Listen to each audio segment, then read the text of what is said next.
Hello students, how are you all? In previous class, I was teaching you about kingdom Protista and I was telling you that kingdom Protista are divided into chrysophyte, dinoflagellates, slime molds, euglenoids and protozoans. Okay, today we will study about euglenoids, organisms that belong to group euglenoids. They are known as unicellular freshwater organisms. Okay, they found in stagnant water, रुके हुए पानी के अंदर बेटा ये organisms पाए जाते हैं. ठीक है. These protists lack a definite cellulose cell wall. If anybody asks from your side, these protists consist cell wall or not, then you give answer. These protists do not consist cellulose cell wall. Okay, the cells of these organisms are surrounded by the help of a thin membrane that is called pellicle और periplast. ठीक है, ये cell wall तो absent होती है. ठीक है, लेकिन जो इनकी सेल होती है it is covered by a thin membrane that is called pellicle or periplast. Okay, some protists consist flagella for locomotion and some protists do not consist flagella for locomotion. Okay, that's why these organisms are known as non-flagellated. Okay, they have two flagella, one short and one long. Okay, some protists show autotrophic mode of nutrition. Okay, because they synthesize their food by themselves by the help of a process that is called photosynthesis. Okay, it means they consist photosynthetic pigments, क्योंकि इन organisms की cell के अंदर बेटा एक special kind cell organelles present होता है that is called chloroplast. जी आप स्ट्रक्चर देख रहे हैं यूग्लिना की. ठीक है, it consist contractile vacuoles, nucleus, chloroplast, pellicles जो मेम्ब्रेन है सेल मेम्ब्रेन.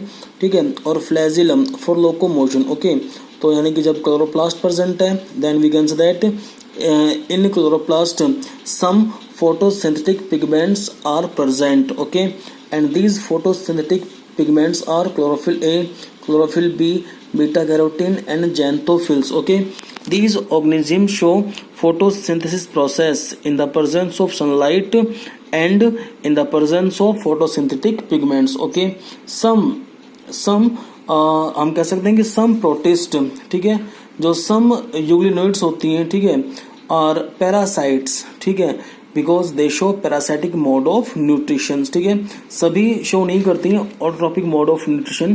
ठीक है, some euglenoids are parasites, they show parasitic mode of nutrition. Okay, समझे आप इसे. फिर हम बात कर रहे हैं कि जो इनके अंदर रिप्रोडक्शन होता है बेटा वो होता है only a sexual reproduction. Okay, sexual reproduction is absent in euglenoids. Okay, they show a sexual reproduction by the help of a process that is called longitudinal fission. ठीक है, कि जो अब आप स्ट्रक्चर देख रहे हैं यूग्लिना की. ठीक है, the parental body of Euglena. ठीक है, डिवाइड्स और स्प्लिट्स फ्रॉम लॉन्गिट्यूडनल सेक्शंस. ठीक है, कि ऊपर जैसे ना लॉन्गिट्यूडनल कि ऐसे सीधा कट लगता है. ठीक है, और जब सीधा कट लगेगा in parental body then its divides into two new daughter cells. ठीक है, this type of a sexual reproduction it is called longitudinal fission. Fission means क्या होता है, ब्रेक डाउन होना. ठीक है, तो देखो ना कि single parental cell divides into two new daughter cells. ठीक है, और यहाँ से सीधा कट लगता है ऊपर से. ठीक है, और तो ये ए सेक्स रिप्रोडक्शन हो गया. ठीक है, तो बताया अभी जस्ट आपको मैंने कि they do not show sexual reproduction. Okay, now we will study about next topic that is called slime molds. Okay, slime molds also belong to kingdom Protista. Okay, they are species or there are many species of slime molds. Okay, most of species are terrestrial and occur in a cool, moist and shady places. ठीक है, समझे आप इसको. In woods on decaying leaves, bark and humus. ये आपको ध्यान में रखना है कि कहाँ ये पाए जाते हैं. ठीक है, they are common on lawns and moist fields. ठीक है, फिर आप देखें कि स्लाइम मोल्ड्स जो होते हैं, slime moulds are saprophytic protist. ठीक है, सैप्रोफाइटिक मीन्स बेटा they live on decaying leaves, okay, dead and decaying materials के ऊपर बेटा प्रेजेंट होती हैं, that's why they are called saprophytic protist, okay. फिर हम बात कर रहे हैं कि under suitable conditions they form an aggregation that is called plasmodium which may grow and spread over several feet, ठीक है। During unfavorable condition the plasmodium differentiate and form fruiting bodies that consist spores at their tips, okay। I have told you spores are known as asexual bodies, ठीक है। समझे क्या बताया अभी आपको मैंने कि under suitable conditions they form an aggregation that is called plasmodium, ठीक है, which may grow and spread over several feet. तो बताया भी आपको मैंने कि ड्यूरिंग अनफेवरेबल कंडीशन जो प्लाज्मोडियम होता है ना बेटा, प्लाज्मोडियम डिफरेंशिएट होता है and form a fruiting body, ठीक है, and this fruiting body consist spores, okay. The spores possess true walls, they are extremely resistant and survive for many years under adverse condition। जो विपरीत स्थितियां होती हैं उनके अंदर भी स्पोर्ट्स लंबे टाइम तक जीवित रह सकते हैं, because they consist a true walls, okay, and by the help of this true wall they are extremely resistant, ठीक है, समझ रहे हैं, रेजिस्टेंट होते हैं ये, और ये लंबे टाइम तक मतलब जीवित रह सकते हैं in adverse condition. The spores are dispersed by air current, ठीक है, और जब फेवरेबल कंडीशन आती है then these spore are dispersed, यानी कि मतलब फैलना, dispersed by air currents, okay, and produce new individuals, okay. Spores are reproductive units or asexual bodies that play major role to produce new individuals, ठीक है, ये आप समझें। फिर बात चल रही है they lack chlorophyll, ठीक है, कि इनके पास क्लोरोफिल पिगमेंट होता नहीं है। अब इससे आप समझ जाना कि यानी कि they do not show autotrophic mode of nutrition, okay, they show heterotrophic mode of nutrition, okay. फिर हम बात कर रहे हैं एसेक्सुअल रिप्रोडक्शन की, ठीक है। अच्छा, फिर ये भी आप समझना स्लाइम मोल्स के केस में, ठीक है, कि heterotrophic mode of nutrition show करते हैं, और दूसरा कि हम बताया था ना अभी कि they live on dead and decaying materials, okay, that's why they are also known as saprotrophs, okay, it means they show saprotrophic mode of nutrition, ठीक है। तो यानी कि दो तरह का न्यूट्रिशन शो करते हैं बेटा, कौन कौन सा, heterotrophic mode of nutrition and saprotrophic mode of nutrition, okay. फिर आप देखें एसेक्सुअल रिप्रोडक्शन, ठीक है, asexual production occurs by fragmentation and by the spores, okay, कि दो से या तो फ्रेगमेंटेशन है कि जो इनकी पेरेंटल बॉडी होती है it divides and form many fragments और सेगमेंट्स, ओके, ईच फ्रेगमेंट और segment produces new individuals, okay. और अभी जस्ट जो बताया था ना वो ने प्लाज्मोडियम, ठीक है, कि जो प्लाज्मोडियम है, ठीक है, और जो प्लाज्मोडियम है वो क्या बनाता है बेटा, प्लाज्मोडियम मेक फ्रूटिंग बॉडीज, ठीक है, डिफरेंशिएट होता है ये ड्यूरिंग अनफेवरेबल कंडीशन में, ठीक है, और फिर जब डिफरेंशिएट होगा बेटा ये, ठीक है, in unfavourable condition then it forms fruiting body and this fruiting body, fruit है ना, फ्रूटिंग बॉडी कंसिस्ट स्पोर्स, ठीक है। और बताया आपको मैंने कि जो स्पोर्स होते हैं इन favourable condition spores dispersed by air current, ठीक है, and each spore produces new individuals, okay. फिर हम बात कर रहे हैं सेक्सुअल रिप्रोडक्शन की, ठीक है, sexual production occur by the fusion of gametes. The mode of sexual reproduction is isogamous or anisogamy, okay। In case of isogamous both similar gametes fuses with each other to form zygote, but in case of anisogamous, ठीक है, कि अगर वो similar होते हैं gametes but they differ on the basis of their size, okay, size and shape, okay, तो उनको हम क्या बोलेंगे, एनाइसोगैमस, ठीक है। तो यानी कि हम कह सकते हैं कि it show two types of syngamy, यानी कि fusion of gametes, isogamy and anisogamy, ठीक है। आइसोगैमी के अंदर वो सिमिलर गैमेट्स आपस में फ्यूज होंगे दोनों ही, ठीक है, और इसमें एनाइसोगैमी के अंदर dissimilar gametes fuses with each other to form zygote. Okay, now we'll study about other groups of kingdom Protista, that is called protozoans. Okay, all protozoans are heterotrophs. Okay, and live as predators और parasites. ठीक है, कि यानी कि जो protozoans होते हैं, ठीक है, ये हेटरोट्रॉप्स होते हैं, या फिर they live as a predators because they depend on prey. ठीक है, ये खुद प्रेडेटर्स होंगे. ठीक है, और ये डिपेंड किसके ऊपर होंगे बेटा? प्रे के ऊपर. ठीक है, और या फिर क्या कहलाएंगे? ये parasites. They enter into the host body for getting nourishment. Okay, अब इसके भी टाइप्स होते हैं बेटा प्रोटोजोन्स के भी, जैसे अमीबॉइड प्रोटोजोन्स हैं, flagellated protozoans, ciliated protozoans and sporozoans. Okay, we'll study about first amoeboid protozoans. ठीक है, कि जो amoeboid protozoans होते हैं बेटा, these organisms live in fresh water, sea water and in moist soil. Okay, they move and capture food by the help of finger-like projections, and these finger-like projections are known as pseudopodia. Okay, पता है ना आपको, in case of amoeba, ठीक है, कि कुछ finger-like projections होती हैं. These finger-like projections are known as pseudopodia or false feet. ठीक है, that provide self for motion and they also provide help for capturing food items, food particles. Okay, फिर हम बात कर रहे हैं marine organisms have silica shells.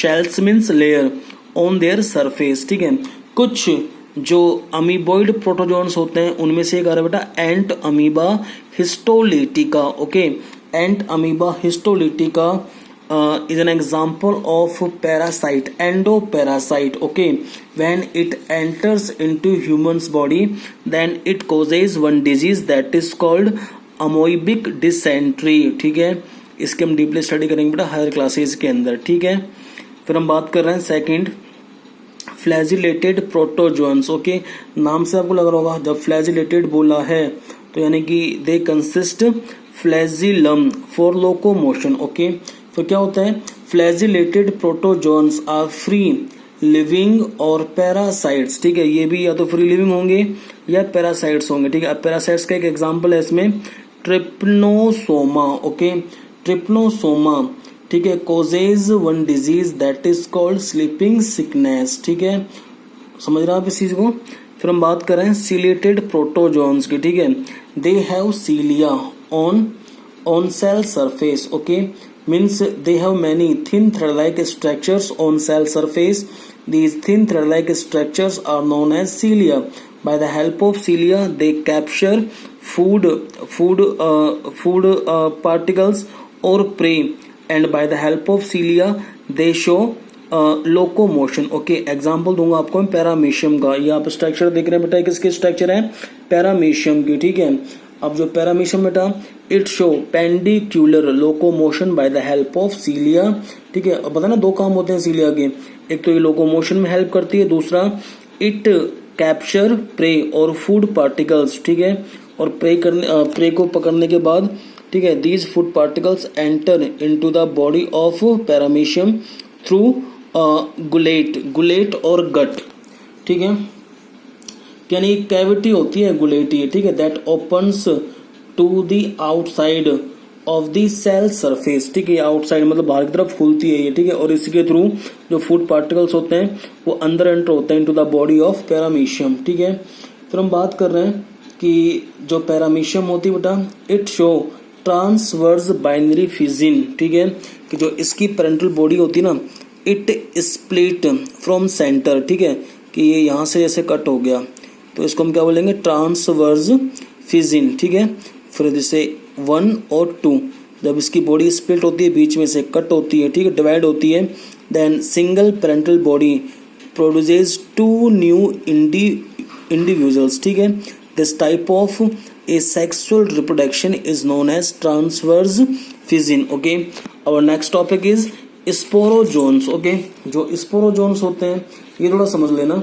ठीक है, sporozoans, all the sporozoans are endoparasites and pathogenic. ठीक है, या तो एंडोपैरासाइट्स होते हैं ठीक है, या इनको हम बोल सकते हैं पैथोजेनिक। ठीक है, अब पैथोजेनिक नाम से ही समझ जाना, when they enter into the body then they cause disease. Okay, they show parasitic mode of nutrition because I have told you they are known as endoparasites. They enter into the host body for getting nourishment. Okay, that's why we can say that they show parasitic mode of nutrition. Okay, they do not possess organelles for locomotion. Okay, means they do not have any kind of organelles by which they show locomotion. Okay, they ingest food due to parasitic life. Okay, when they enter into the host body then they ingest food particles. Okay, the body has a simple structure that is covered by an elastic pellicle or cuticle. Okay, it has a single nucleus. ये भी आप ध्यान रखें, ठीक है, कि ये खाना कब खाएंगे। ठीक है, बताना कि they ingest food due to parasitic life, जब ये किसी ऑर्गेनिजम्स की बॉडी में एंटर होते हैं then they ingest food. Okay, एक तो ये करेक्ट आप ध्यान रखेंगे। दूसरा, the body has simple structure that is covered by an elastic pellicle और cuticle. It has single nucleus. ठीक है, और इनके अंदर एक सिंगल न्यूक्लियस प्रेजेंट होता है। ठीक है, ए sexual reproduction takes place in these organisms by the help of multiple fission, or in case of multiple fission, in previous class I have told you single nucleus divides multiple times and form many nuclei.